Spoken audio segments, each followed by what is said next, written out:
हर्षित landmark, सपनों का घर जैसा आप चाहते हैं हम बनाते हैं। 1, 2 एवं 3 BHK ready position flats. Call 9827 321 321।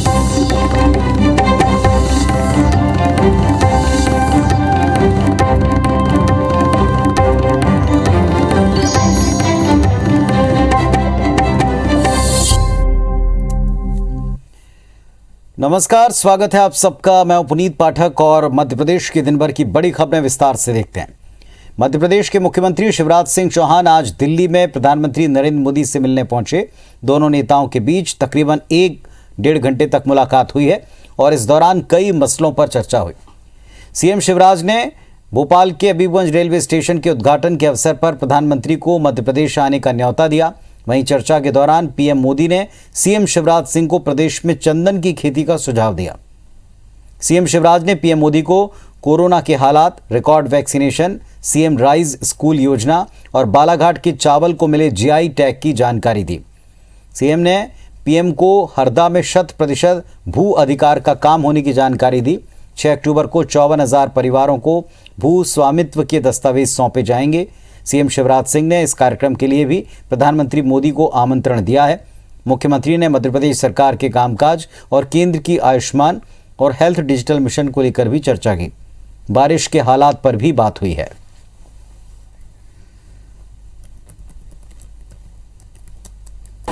बारिश की स्थिति के बारे में भी बरसात की चर्चा हुई।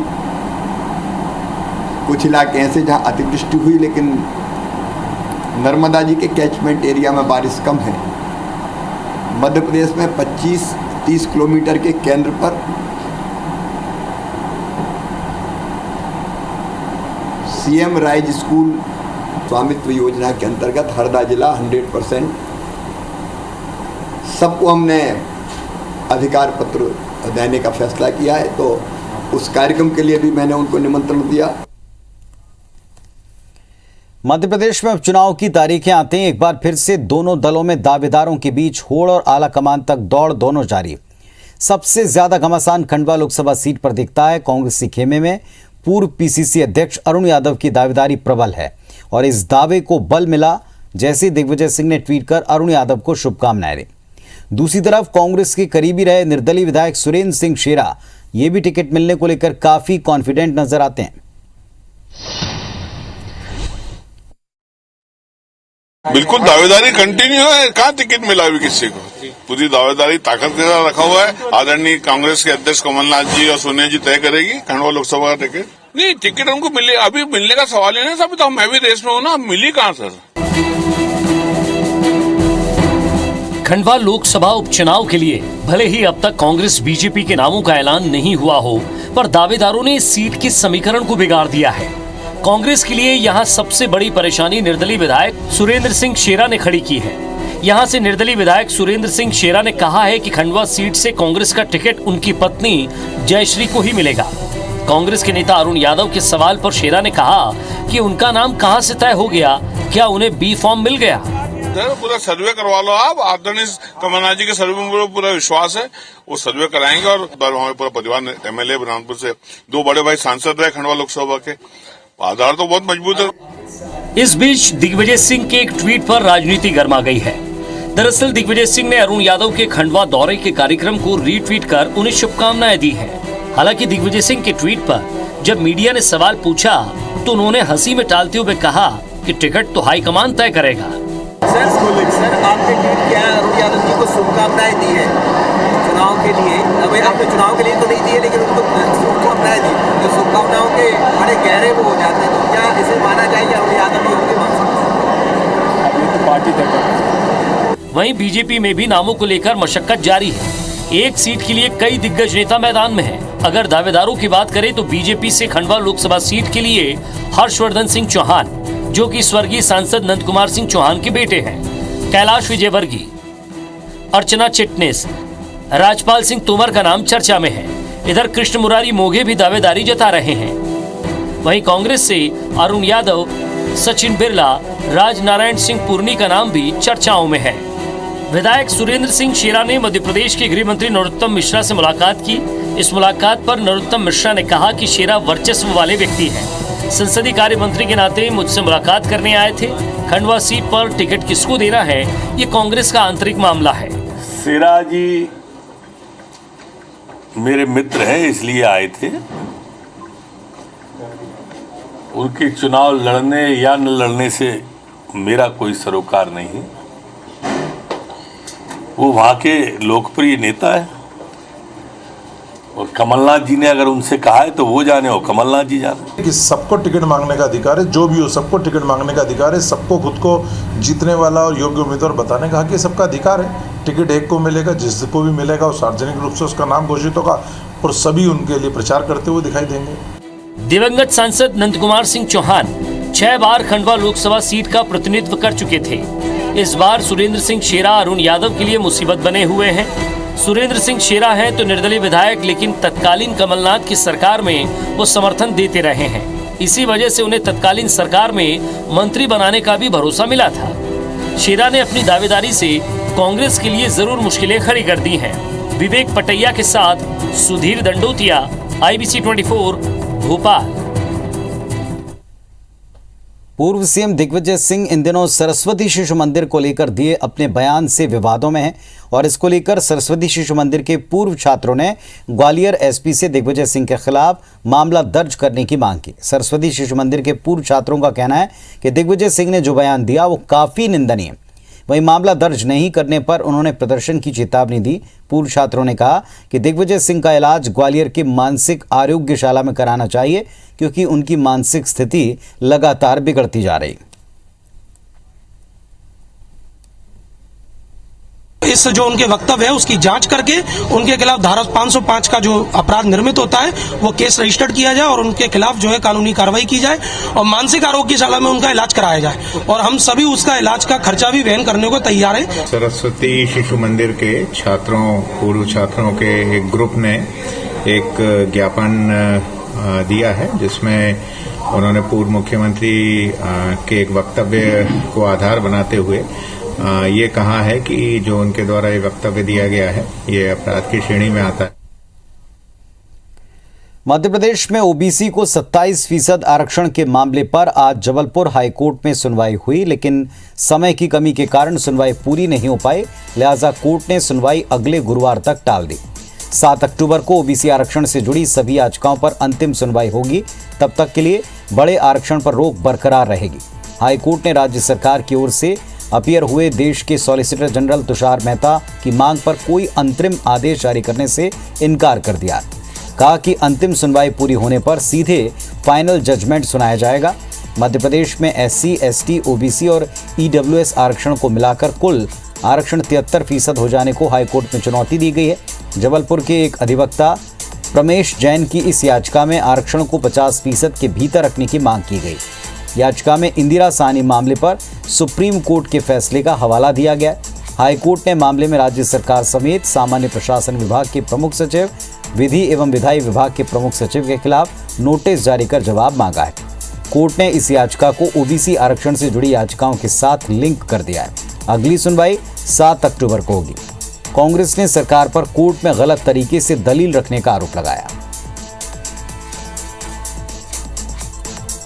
ये आरक्षण के 39 प्रकरण सुनवाई के लिए निर्धारित थे और समय अभाव के कारण सुनवाई नहीं हो पाई। 7 तारीख को फाइनल हियरिंग के लिए केस फिक्स है। OBC आरक्षण में किसी प्रकार की रुकावट नहीं थी। कुछ लोग कोर्ट में गए थे और जिसकी वजह से ये विषय हुआ था। अंतरिम 3 विभागों में रोक लगाई थी, पर सरकार जानबूझकर 18 महीने तक पिछड़ा वर्ग को आरक्षण देने के लिए रोक लगाई सरकार बदलने के बाद।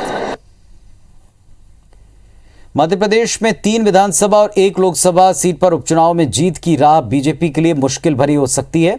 मध्य प्रदेश के सरकारी कर्मचारी अपनी मांगों को लेकर लंबे वक्त से आंदोलन की राह पर हैं। राज्य के सबसे बड़े मध्य प्रदेश शासकीय कर्मचारी अधिकारी संयुक्त मोर्चा ने मांगों को लेकर उपचुनाव में सरकार के खिलाफ आंदोलन का ऐलान किया। कर्मचारी संगठनों के इस ऐलान के बाद अब सियासत गर्मा गई। पदाधिकारियों का कहना है कि कर्मचारी लंबे वक्त से महंगाई भत्ता, पेंशन, प्रमोशन और 8 मांगों पर आंदोलन कर रहे हैं। अब तक मांगें पूरी नहीं हुई और ऐसे में वो उपचुनाव में निर्णायक भूमिका में काम करने की बात कह रहे हैं। इसके लिए संयुक्त मोर्चा की प्रदेश स्तरीय बैठक भी होगी।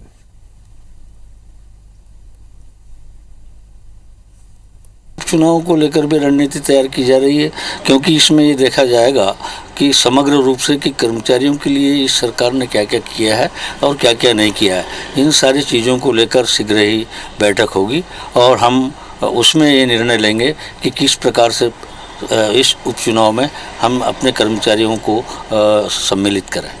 कर्मचारी लगातार उस सरकार को जगाने को लेकर आंदोलन कर रहे हैं, चरणबद्ध तरीके से आंदोलन कर रहे हैं, लगातार प्रदर्शन कर रहे हैं, लेकिन ये गूंगी बहरी सरकार कर्मचारियों को सुनने को तैयार नहीं है। और जिस प्रदेश के अंदर यदि कर्मचारी सुखी नहीं तो वहाँ की सरकार किसी भी सूरत में सत्ता पे काबिज नहीं रह सकती। और बातचीत के दौर बड़े नेताओं के जारी हैं और अभी मुझे लगता है कुछ कहना वो जल्दी होगा। सबकी बात सुनी जा रही है। भारतीय जनता पार्टी की ही सरकार है जो सदैव से ही बातचीत पर विश्वास रखती है और बातचीत ही किसी चीज का निष्कर्ष पे पहुंचती है। भोपाल के बीजेपी दफ्तर में पूर्व केंद्रीय मंत्री और कांग्रेस के कद्दावर नेता रहे स्वर्गीय माधवराव सिंधिया की पुण्यतिथि मनाई गई। इस दौरान गुना से बीजेपी सांसद केपी यादव भी कार्यक्रम में मौजूद रहे। उन्होंने माधवराव सिंधिया के चित्र पर पुष्पांजलि अर्पित की। सांसद केपी यादव ने कहा कि माधवराव सिंधिया का आशीर्वाद उन्हें हमेशा मिलता रहा है। वो काफी नेक दिल इंसान थे।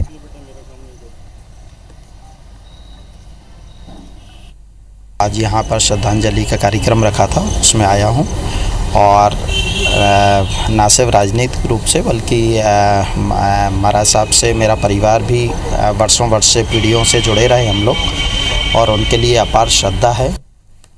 मध्य प्रदेश में फर्जी दस्तावेजों के आधार पर पुलिस विभाग में नौकरी करने वाले 29 पुलिसकर्मियों को निलंबित किया गया है। इन्होंने लोक शिक्षण संचालनालय से मिले शॉर्ट हैंड और हिंदी अंग्रेजी टाइपिंग परीक्षा प्रमाण पत्र के आधार पर नौकरी मिली थी जो फर्जी थे। 2013 में व्यापम की इस परीक्षा में फर्जीवाड़े की जांच एसटीएफ कर रही है। लंबे समय से जारी जांच में इन प्रमाण पत्रों को फर्जी पाया गया। एसटीएफ ने पुलिस विभाग में नौकरी करने वाले ऐसे 29 लोगों को चिन्हित किया जिन्होंने पुलिस की नौकरी के लिए परीक्षा का प्रमाण पत्र नकली लगाया था। एसटीएफ ने जांच रिपोर्ट पुलिस मुख्यालय को सौंपकर चालान पेश कर दिया और इसी आधार पर पुलिस मुख्यालय ने इन 29 पुलिसकर्मियों के निलंबन के आदेश जारी किए। इनके निलंबन के बाद विभागीय जांच शुरू होगी। शहडोल के कोतवाली थाना क्षेत्र में मानवता को शर्मसार करने वाला वाकया हुआ है। यहाँ एक नाबालिग दिव्यांग के साथ गैंगरेप किया गया। पीड़िता अपनी मां के साथ कोतवाली थाने में पहुंची और मामले की शिकायत की।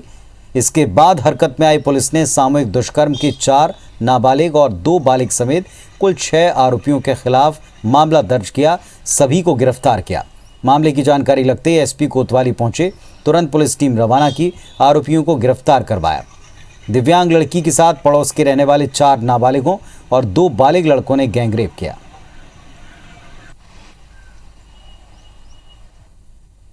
जो प्राथमिक जानकारी सामने आई है तो उसमें 4 नाबालिग आरोपी और 2 बालिग हैं जिनकी 18 साल उम्र है। उनके द्वारा इस घटना में संलिप्तता बताई जा रही है। 6 आरोपियों को पुलिस ने गिरफ्तार कर लिया है और पुलिस इसमें मजबूत साक्ष्य एकत्रित कर रही है जिससे उनको कड़ी सजा दिलवाई जाए। ईओडब्ल्यू उज्जैन ने बड़ी कार्रवाई को अंजाम दिया है। देवास टीएनसीपी विभाग में पदस्थ टेसर विजय दरियानी के ठिकानों पर छापेमारी की। विजय दरियानी के इंदौर में आशीष नगर स्थित घर के अलावा गुरु कृपा रीजेंसी, कल्पना लोक में फ्लैट और माउंट बर कॉलोनी में घर पर भी छापेमारी की है। ईओडब्ल्यू ने आय से अधिक संपत्ति मिलने पर कार्रवाई की और इसका जायजा हमारे सहयोगी दीपक ने लिया। देवास टीएनसी विभाग में पदस्थ विजय दरलियानी के यहाँ पर ईओडब्ल्यू उज्जैन ने एक बड़ी कार्रवाई को अंजाम दिया है। विजय दरलियानी के जितने भी ठिकाने, अधिकतर ठिकाने इंदौर स्थित है और इस वक्त आशीष नगर स्थित उनके घर पर ईओडब्ल्यू उज्जैन की कार्रवाई चल रही है। हमारे साथ मौजूद है EOW SP Dilip sir. Sir, किस तरह की कार्रवाई चल रही है? ईओडब्ल्यू उज्जैन द्वारा एक आय से अधिक संपत्ति का मामला श्री विजय दरियानी के खिलाफ कायम हुआ था, जो कि टीएनसीपी देवास में एक ड्राफ्टमैन के पद पर पदस्थ है, जिनका मुख्य रूप से जो काम रहता है वो मास्टर प्लान से संबंधित रहता है। इसी तरह की उनकी जो शोहरत थी कि मास्टर प्लान के लेकर के कई गड़बड़ियां करके उन्होंने आय से अधिक संपत्ति अर्जित की है, उसी शिकायत के सत्यापन पर हमने जो एक अपराध दर्ज किया और वारंट लेकर के उनकी जो है तलाशी की कार्रवाई चल रही है, जिसमें अभी तक 5 स्थानों पर हम तलाशी की कार्रवाई कर रहे हैं, जिसमें एक इनका आशीष नगर इंदौर में जो स्थित मकान है, इसके अलावा एक दुकान है जो कि कनाडिया रोड इंदौर में है, एक साकेत इंदौर में इनका फ्लैट और एक इनका माउंट वर्क कॉलोनी में जो इनका फार्म हाउस है। इसके अलावा इनका देवास स्थित जो कार्यालय है उस पर भी तलाशी की कार्रवाई जारी है। हम पूरी पता कर रहे हैं कि कितने बेनामी इनके द्वारा ट्रांजैक्शंस किए गए हैं, बेनामी रूप से संपत्तियां खरीदी गई हैं और किस तरीके से इसमें आयकर की चोरी करके और अपने जो इलेजिटिमेट जो आय है उसको उन्होंने कैसे जस्टिफाई करने की कोशिश की, इन सारे पहलुओं पर पूरी हम जांच करेंगे। निश्चित तौर पर ईओडब्ल्यू उज्जैन के बड़ी कार्रवाई और कार्रवाई लगातार जारी है। विजय दरलियानी के आय से अधिक से संबंधी के मामले में लगातार कार्रवाई की जा रही है और देखना होगा कि आने वाले समय में और भी कई खुलासे हो सकते हैं। कैमरा पर्सन अखिलेश जायसवाल के साथ दीपक यादव, IBC 24 इंदौर। मुरैना के नेशनल हाईवे 3 पर तेज रफ्तार कार ने एक के बाद एक 2 बाइक को जोरदार टक्कर मारी और इस हादसे में एक युवक की मौके पर मौत हो गई और 4 लोग इस पर जख्मी हो गए। बताया गया एक बाइक पर भाई बहन सवार होकर ग्वालियर से आ रहे थे, जो कि कार की टक्कर से गिर गए और इसके बाद कार ने SP ऑफिस के पास दूसरी बाइक पर सवार छेरा निवासी पदम जाटव, गोपालपुरा निवासी बनवारी लाल प्रजापति और पूरन जाटव को टक्कर मार दी। कार इतनी तेज रफ्तार में थी कि एक बाइक पर सवार 3 लोगों को 200 मीटर तक घसीटती ले गई। बनवारी प्रजापति की इससे मौके पर ही मौत हो गई। हादसे के बाद ड्राइवर कार को सड़क किनारे छोड़कर भाग गया। सिविल लाइन पुलिस ने कार को जब्त कर लिया, आरोपी की तलाश जारी।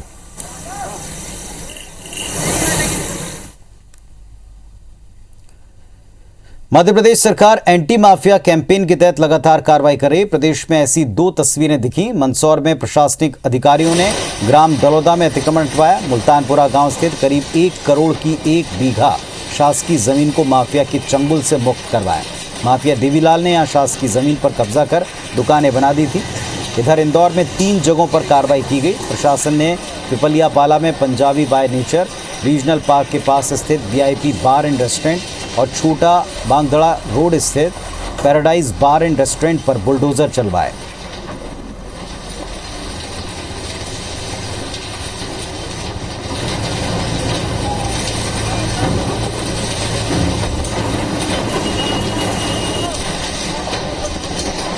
एक बीघा के आसपास ज़मीन पर कब्जा किया था।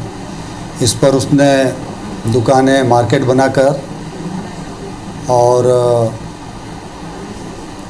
फसल बो करके कब्जा किया था, जिसे आज हटा दिया गया है। लगभग 1 करोड़ की ज़मीन जो है शासन के पक्ष में वापस ली गई और यह व्यक्ति पूर्व में शासकीय कर्मचारी भी रहा है। मध्य प्रदेश में 18 साल से अधिक उम्र के करीब 5.5 करोड़ लोगों को फर्स्ट डोज लगाने के लिए स्वास्थ्य विभाग पूरा जोर लगा रहा है। 4 बार महा वैक्सीनेशन कैंपेन चलाकर 29 सितंबर को फर्स्ट डोज का लक्ष्य पूरा करने की डेडलाइन तय की गई थी। बावजूद इसके अब भी 72.19 लाख लोगों को पहला डोज लगना बच गया। आज मिनी वैक्सीनेशन महाअभियान शुरू किया गया। इंदौर, भोपाल में 100% टारगेट पूरा हो चुका है। जिलों में उपलब्ध स्टॉक का अधिकतम उपयोग आज और कल के अभियान में किया जाएगा। वहीं फर्स्ट डोज न लगवाने वाले हितग्राहियों का मोबिलाइज करके उन्हें भी टीका लगाया जाएगा।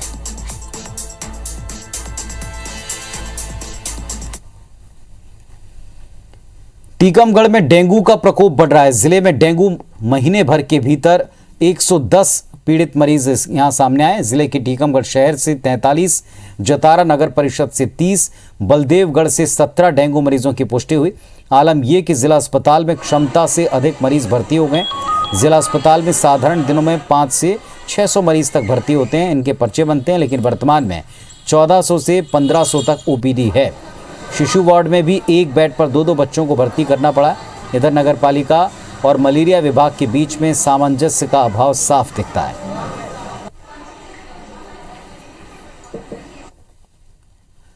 ग्वालियर चंबल अंचल में अगस्त महीने में आई बाढ़ से कई पुल पुलिया बह गए, साथ ही कई क्षतिग्रस्त हो गए। इनके निर्माण और मेंटेनेंस के लिए सरकार की ओर से अब तक कोई फंड मंजूर नहीं किया गया, जिससे पुल निर्माण और मरम्मत के काम शुरू नहीं हो पाए। कांग्रेस ने इसे लेकर सरकार की घेराबंदी की, जबकि बीजेपी जल्दी राशि जारी करने की बात कहती है। इधर लोक निर्माण विभाग के सेतु संभाग ने सरकार को जो प्रस्ताव भेजा उसमें इन सभी पुलों को जलमग्नी डिजाइन से बनाने के लिए कहा गया। तर्क कि ये पुल जलमग्नी होंगे तो भविष्य में फिर बाढ़ आने पर बेशक डूबे रहें लेकिन बहेंगे, टूटेंगे नहीं। प्रस्ताव में बहादुरपुर के जलमग्नी पुल का उदाहरण दिया गया है।